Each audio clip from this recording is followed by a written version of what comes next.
एक खिलाड़ी जो 16 बार राष्ट्रीय एथलेटिक प्रतियोगिता में भाग लेने के अलावा जूनियर और सीनियर नेशनल प्रतियोगिता में दमखम दिखा चुका हो, वो खिलाड़ी आज किस स्थिति में होगा? नहीं जानते? हम आपको बताते हैं। आज ये खिलाड़ी ढाबे पर झूठे बर्तन धोने को मजबूर है। जी हां, जिला हमीरपुर में राष्ट्रीय स्तर पर धावक वर्तमान में गुमनामी का शिकार हो चुका है। परिवार के पालन पोषण के लिए राष्ट्रीय धावक कभी ढाबे पर जूठे बर्तन साफ करने और गांवों में लगने वाले मेलों में कुश्ती में लड़ने के लिए मजबूर है।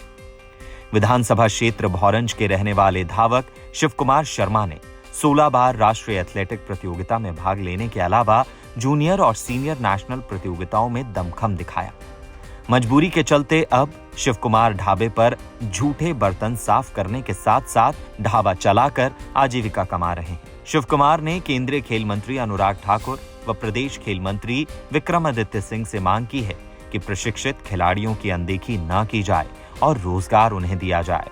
बता दें कि जोधपुर में अखिल भारतीय साई सीनियर नेशनल प्रतियोगिता में शिव कुमार ने तीसरे पदक पर रहकर हिमाचल की झोली में कांस्य पदक डाला था। शिव कुमार 3 बहनों का इकलौता भाई है। शिव कुमार ने कहा कि परिवार के पालन पोषण के लिए दिहाड़ी मजदूरी और ढाबे पर काम करना पड़ रहा है। दिल्ली स्थित अखिल भारतीय एथलेटिक फेडरेशन के कार्यालय और शिमला स्थित खेल विभाग के कई बार चक्कर काटने के बावजूद उन्हें एथलेटिक्स का प्रमाण पत्र उपलब्ध नहीं हो पाया है, जबकि अन्य धावकों को शिमला खेल विभाग से ही प्रमाण पत्र उपलब्ध होने के बाद सरकारी नौकरी भी मिल चुकी है। और मेरे सर विभाग से यही रिक्वेस्ट सर कि भाई हम स्पोर्ट्स विभाग को सर अनदेखा न किया जाए सर, हमारे भविष्य खिलवाड़ न करे सर, पोस्टें निकाली जाए। और हम चाहते हैं सर कि जो एलिजिबल कैंडिडेट सर कोई भी उसको सर जॉब दी जाए। और जैसे सर इन्होंने हमीरपुर में सर खेल इंडिया सेंटर की सर पोस्टर निकली थी एक एज एथलेटिक कोच की और एक धर्मशाला में। तो सर मैंने जब मैं हमीरपुर गया सर अपना रिज्यूम लेके, तो जहाँ पे sir DSO additional DSO sir पूर्ण कटोच जी, तो उन्होंने मेरे को मना कर दिया कि बोला हमारे पास ऐसी कोई नोटिफिकेशन या ये पीछे से ना कोई लेटर है कि भाई एज ए कोच के लिए। तो मैंने सर उनको लेटर भी दिखाया, तो उन्होंने बोला कि हमारे पास अभी तक ऐसा कोई लेटर नहीं आया है और जब आएंगे तो आपको बता देंगे। सर मैंने 4-5 चक्कर काटे सर विभाग के। मेरे साथ सर एक बॉक्सिंग के कोच भी गए थे सर, जो as a boxing coach Hamirpur में सर अपॉइंटमेंट है NCO में। तो उन्होंने सर हमें मना कर दिया पूर्ण कोच ने हर बार सर कि कोई अपॉइंटमेंट नहीं है। जब सर सूरज ठाकुर ने सर वहाँ पे ज्वाइनिंग किया सर, तब मुझे पता चला कि सूरज ठाकुर वहाँ पे ज्वाइनिंग कर गया। फिर मेरी सर शिमला डायरेक्टर से सर बात हुई, मेरे पास सर उसकी रिकॉर्डिंग पड़ी है। तो उन्होंने बोला कि आप डायरेक्ट अप्लाई कर दो अगर हमीरपुर में किसी ने ज्वाइनिंग नहीं किया होगा। तो सर जैसे मैं हमीरपुर सर गया वहाँ पे अपने ज्वाइनिंग इसका अप्लाई करने के लिए सर, तो उन्होंने मेरे सर रिसीविंग दिया सर मुझे। तो उन्होंने बोला कि अब यहाँ पे ज्वाइनिंग हो चुकी है, अगर जैसे कोई वैकेंट होगी जगह तो भी आपको बुला लेंगे। शिव कुमार शर्मा ने कहा कि सरकार के द्वारा बाहरी राज्यों के कोचों को 1.5 लाख रुपए के वेतन पर नियुक्त किया गया है, जबकि हिमाचल के किसी भी कोच के पद पर नियुक्ति नहीं दी गई।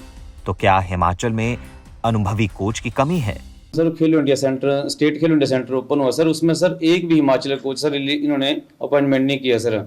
1.5 लाख पे सर इन्होंने कोच रखे सर। तो हम चाहते थे कि हमारे हिमाचल में सर कोचेस की कमी थी क्या सर? 1.5 लाख पे सर हम 30-30 हज़ार पे सर अगर हमें किसी कोच को नौकरी मिलती सर तो हम उसमें बहुत खुश थे सर। बट सर इन्होंने कोई भी कोच सर अपॉइंटमेंट नहीं किया पूरे हिमाचल से। शिव कुमार ने खेल विभाग से मांग की है कि मेरी अनदेखी न की जाए और योग्यता रखने वाले खिलाड़ी को नौकरी दी जाए। उन्होंने कहा कि मौजूदा समय में साई में कोच नियुक्त किया है, उस पर भी सवालिया निशान खड़े किए, क्योंकि जिला खेल अधिकारी ने योग्यता पूरी न होने पर कोच के पद पर तैनाती करने के लिए मना कर दिया था। मैंने उनको बोला कि यहाँ खेला हूँ मैं, तो उन्होंने बोला कि भाई जहाँ जहाँ आप खेल रहे हो कुछ जगह पे वहाँ पे आपके नाम की एंट्री तो गई, बट आप किसी और के नाम पे दौड़े हैं। बोला मैंने कहा सर जहाँ पे अटेंडेंस लगती है वहाँ पे तो आप ही होते हो। सुरेश जी से मैंने बात की, और ऐसे कैसे किसी के नाम पे दौड़ सकता है? बीब नंबर होता हमारा, बीब नंबर होगा जब किसी का नाम बुलाया जाएगा तो स्टेट वाइज बुलाया जाएगा, तो ऐसे किसी के नाम पे कैसे दौड़ सकता हूँ मैं? तो सुरेश जी ने बोला कि भाई मेरे पास उसका सर्टिफिकेट पड़ा हो, मैंने रोक के रखा, मैंने उसको आज तक नहीं दिया। बोला क्योंकि वो 34-35 साल का था और भाई कैसे रेस पूरी कर सकता था वो। तो सर फिर उन्होंने बोला कि शिवा से भाई परेशान नहीं हो ना, भाई इसका कुछ रास्ता निकालते हैं बीच का। तो उन्होंने बोला कि हम अपने बिहाफ पे आपको सर्टिफिकेट इशू कर देते हैं भाई। फिर सर उन्होंने मुझे अपने बिहाफ पे सर एक सर्टिफिकेट उन्होंने मुझे इशू किया था, ये सीनियर नेशनल का। फिर सर इस मेरा कोटा सर, फिर भी मेरा कोटा नहीं बना सर, क्योंकि सर मैं 4-5 नेशनल खेला, उन्होंने मेरे को सर्टिफिकेट 2 ही सर्टिफिकेट दिए सर मेरे को स्टेट विभाग से। फिर उसके बाद सर मैं हरियाणा से आ गया सर, मैंने रेनबो वर्ल्ड स्कूल में जॉब किया था एज ए एथलेटिक कोच। फिर घर आने के सर लॉकडाउन लग गया, तो फिर लॉकडाउन में सर कहीं भी सर जॉब नहीं थी। फिर सर मैंने दुकान की, यहाँ ढाबा किया, और सर मुझे कुछ भी नहीं बनाना आता था। वर्कर रखे स्टार्टिंग में, जिन्होंने लोन बनाया मेरे से, लोन में डूब गया जी मैं, कभी कुछ नहीं किया। फिर धीरे धीरे सीखा जी, कभी कोई सामान ठीक नहीं बन रहा तो कस्टमर सर माफी हाथ जोड़ के माफी मांगने की भी गलती हो गई। अब धीरे धीरे सीख रहा हूँ जी। कभी कभी तो सर कोई नहीं होता तो बर्तन तक धोता हूँ जी, बर्तन धोने, झाड़ू पोछा लगाना, सुबह आता हूँ जी।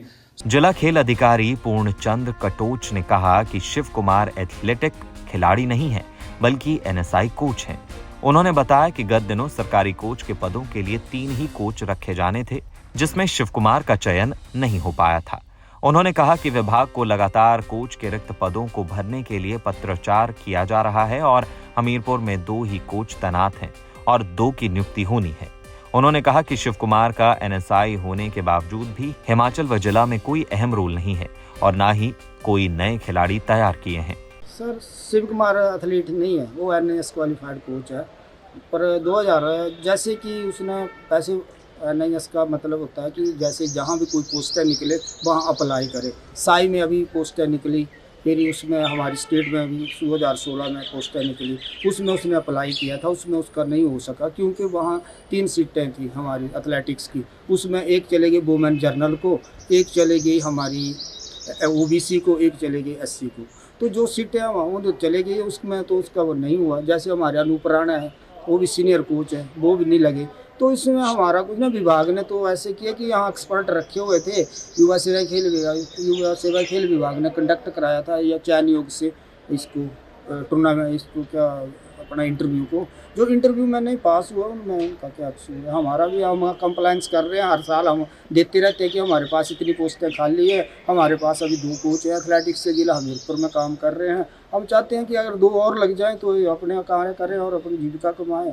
हमारा ही उत्तरदायित्व है। जो एनआईएस करना एक काला जी का भाड़ा नहीं है। जो लोग एनआईएस करके भी ऐसे काम नहीं करते हैं, काम करने के लिए तो बड़ा काम है अगर करना हो तो। मैं 13 साल में कॉन्ट्रैक्ट पे रहा हूँ, 13 साल के बाद मेरे को अभी नौकरी मिली, तो ऐसा कि कुछ ना कुछ तो करना तो पड़ेगा ही। अगर आप जुड़े हैं, किसी संस्था से जुड़े हैं तो जुड़े रहो और कार्य करते रहो, अपना कार्य करो। जब आपने एनएस के तो एथलेटिक्स में बच्चे प्रोड्यूस करो। नाम तो है, भूपेंद्र ठाकर ने 18 साल बिना पैसे से काम किया तो भी उनका नाम है आज। और नाम कमाने के लिए ऐसा नहीं कि आप अपनी रोटी कमा रहे हैं। हम खेती बाड़ी तो हम भी कर रहे हैं, हम भी कर रहे थे जब हम कोचिंग करते थे। और इसमें क्या है कि आप अपना जो आपने एनआईएस डिप्लोमा किया उसके बारे में कुछ कार्य भी करें ना। जिले को आपका क्या है, ब्लॉक को आपका क्या, जैसे आप भोरनी ब्लॉक से बिलोंग करते हैं शिव कुमार जी, तो भोरनी ब्लॉक के लिए उनका क्या है योगदान है, और जिले के लिए उनका क्या योगदान है, स्टेट के लिए क्या योगदान है, वो भी होना चाहिए ना।